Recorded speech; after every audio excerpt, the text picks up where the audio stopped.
Hey everybody, two Alpha Gals here. I'm Debbie Nichols. And I'm Candace Mathis, and you're listening to In the Tall Grass, where we're sharing stories of reinvention, resilience, and rediscovering joy. Whether it's facing Alpha Gal syndrome or any other redefining chapter of life, we all have to learn how to navigate the journey through the tall grass. So here we go. Hi, Candace. Hi, how are you?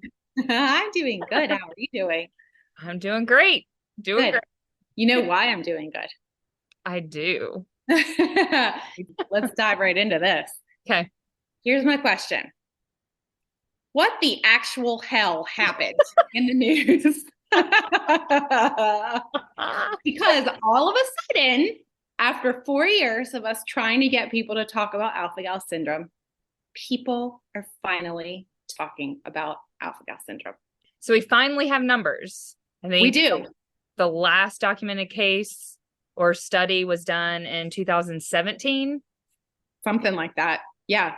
And it's there's a lot of new statistics, which are really fascinating. So wanted to cover a couple of these things with you right now to talk about these that we can share with people and talk about why we're excited about this. Because, you know, like I said, 4 years, we've been trying to get people to talk about it. People are finally talking about it. And what that means is that people are paying attention and people are going to start listening to us.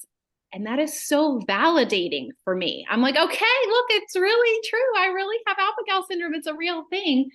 And then some of this data that's coming out of this big CDC study, the Centers for Disease Control and Prevention, put out this study that's showing these huge gaps in knowledge about Alpha Gal syndrome, specifically in the medical community. And so like, I just really, my reaction just really wants to be like, I told you so, right?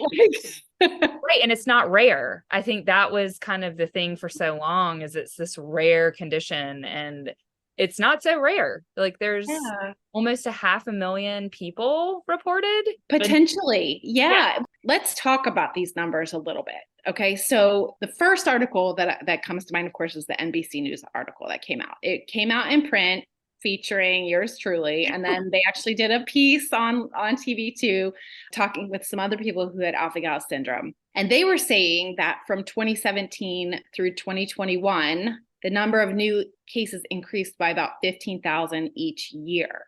So that would mean, you know, with other statistics nationwide, more than 110,000 cases have been detected since 2010. However, every single article, NBC, Fox, CNN, MedPage Today, all of them mentioned the projection of the potential of almost 500,000 people having this, because with the lack of knowledge in the medical community, and not just the medical community either, with lack of knowledge in the country, there could be a lot of people who are living with this that don't have any idea. And I think that's a point to drive home.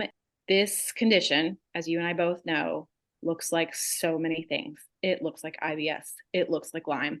It looks like Alzheimer's. It looks like arthritis. It looks like all these things. And if nearly half of the medical community isn't familiar with it, that's a lot of people that are going undiagnosed. Right. Absolutely. And I think I was so relieved to hear articles, you know, especially ones that were reported on audio like NPR and some of these other pieces that were really sharing solid information instead of just the sensationalized piece of it. Because, yeah, you hear about it and it's like, it's probably the most horrific thing people have heard about. Like, you can't eat meat. Like, it's like real crazy. And I don't know. I think this go round, you know, looking back on last year's cover of it, it just seems like it has grown leaps and bounds, which, you know, our medical community has not learned about this. It's a relatively new condition, being that it was just discovered in 2009. So practicing providers have not learned about this. And now I'm hopeful that it's going to start being talked about more because of the credible outlets that have covered this over the past couple of weeks. Yes, I couldn't agree more. I couldn't agree more. I'm so hopeful about this. And I'll say this, just like I've said so many times before, not that I want other people to have alpha-gal syndrome. It's just that you and I both know what it's like living with these symptoms without a diagnosis for 7, 8, 10, 15 years. And to get that diagnosis and be able to make the lifestyle changes to feel better, it feels kind of miraculous. I loved CNN's article. They had interviewed a guy named Ken McCulloch who had it. Did you read that? I did read that one. I Yeah. did. And I loved that CNN started this article by commenting that people can live with alpha gal by adjusting their lifestyle, because you and I know that that's true, right? And then they added the caveat, but that's only if they know they have it. And I think that's sort of the standard that we live by, right? Like, you can live with this with joy, but you have to know you have it. So let's talk for a second about how you find out if you have it. Yes. So I think most of these providers that are hearing this now, hopefully they're seeing how easy a test it is. It's a simple blood test. Most insurances cover it. There's an ICD-10 code for it. So it should be really simple for them to get their hands on it and for you to get tested. That's right. And like Ken McCulloch said in that article, a lot of people can be saved just from this knowledge, but the knowledge has to get out there. So that's why we're talking about it. And that's why we would encourage you, if you're listening to us right now, talk about this. If you think you have it, if you know you have it, if you think somebody that you know has it, talk about it, because it's a relatively easy test. And so far, the stories that we've heard, almost everyone's insurance has covered this test. It's easy. Right. I think Dr. Cummins even mentioned that in one of the articles, that it's a relatively simple blood test. So if for any reason you're living with these undiagnosed symptoms, it's worth the test just to know maybe you don't have it. And that would be great for you. Right. Because knowledge is power. I think like Yes. when I was a practicing doula, I always told my moms and dads that knowledge is power. Like as long as you know what your body's going to do or whatever, that eliminates fear in itself, right? That's kind of the first step, I think, in eliminating the fear. It might be a scary thought to transition your lifestyle, but if you know, like you said, then you know to take the next step. That's exactly right. Yes, it is a little scary, and it's sensationalized in all these stories because it's a pretty sensational thing. Getting bit by a little tick that causes you to have to completely adjust your diet and lifestyle.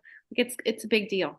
Yeah. Like we can admit it's a big deal. But you and I are staring down fear in the face and trying to encourage all these people out there who are following us, listening to us, living with this, to do the same, because we are living life anyway. Right.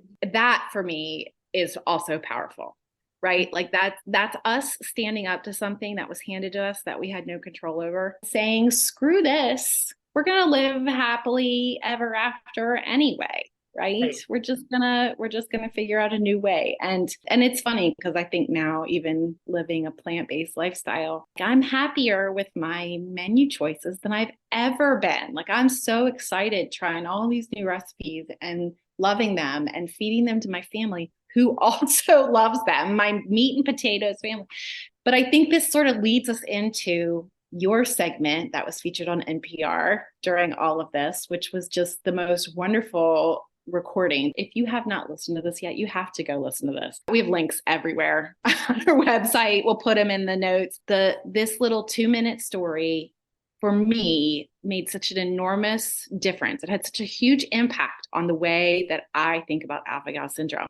And that's because Layla Fidel, who was doing this story, the reporter, she said at the very end, after hearing about Candace's story and what we're trying to do with 2 alpha gals, she said, we are making alpha gal sound less like an allergy and more like a superpower.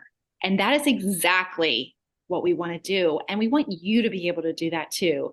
And so how do we do this? We do this by getting information out there into the hands of people living with alpha-gal syndrome, by getting this information into the head and hands of medical practitioners who have the potential to diagnose people and put an end or halt their suffering, help their suffering, validate them with these symptoms that they've been living with for so long. And we do this by facing our fear and choosing to live with joy anyway, right? That's right.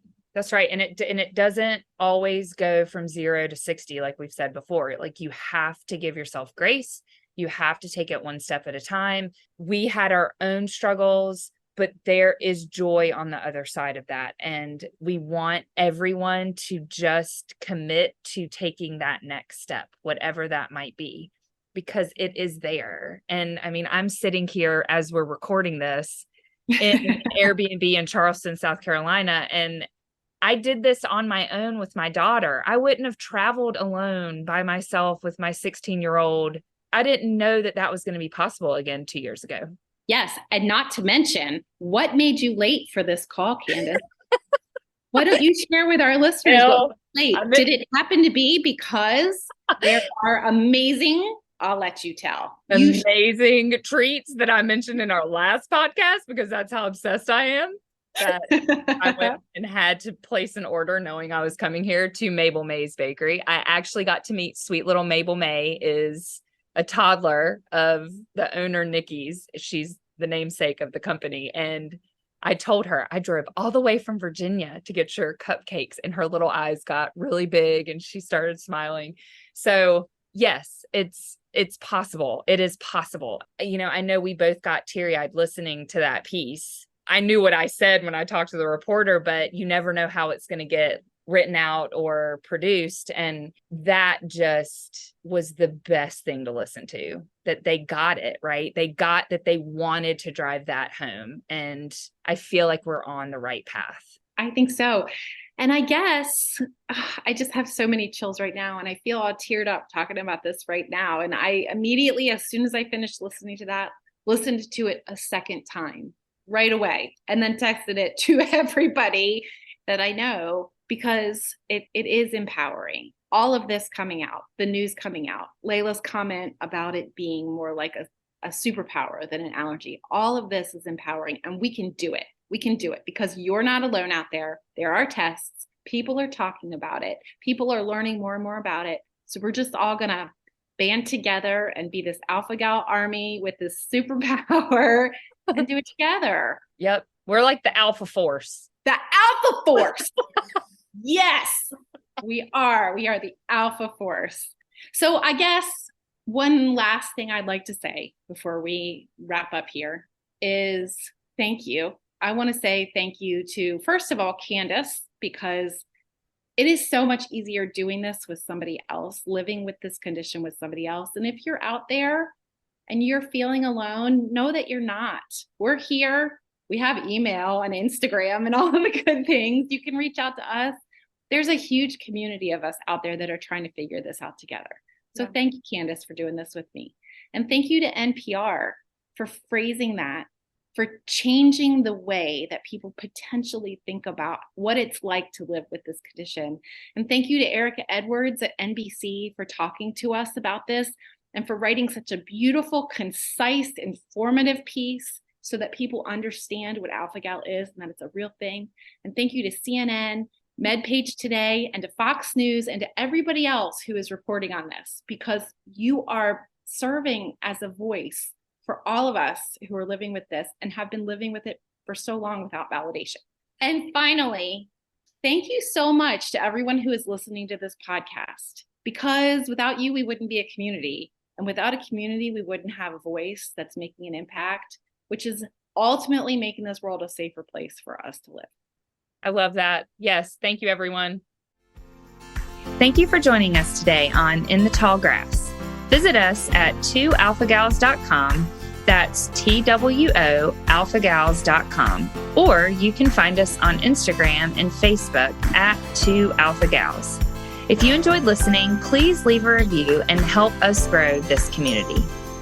We're all faced with obstacles on our journey, whether it be food allergies or tick-borne diseases.